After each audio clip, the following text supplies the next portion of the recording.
Ну, у меня вдохновитель мой идейный – это мама.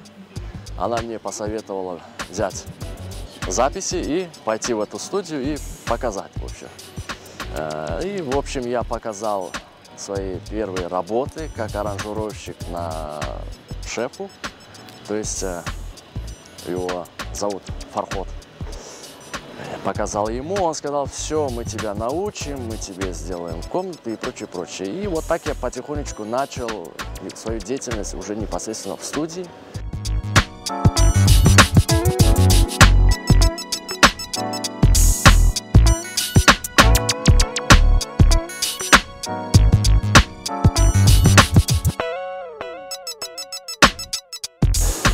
И здесь уже непосредственно столкнулся, начал работать с крымско-татарским фольклором.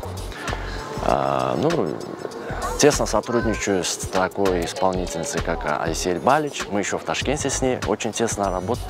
Здесь уже начал работать с местными артистами крымско-татарской эстрады.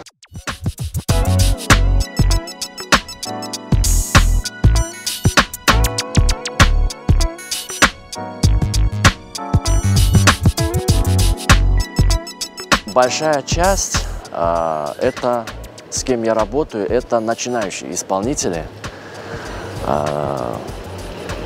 Недавно также закончили песню с Алиме Мустафаевой. Вот.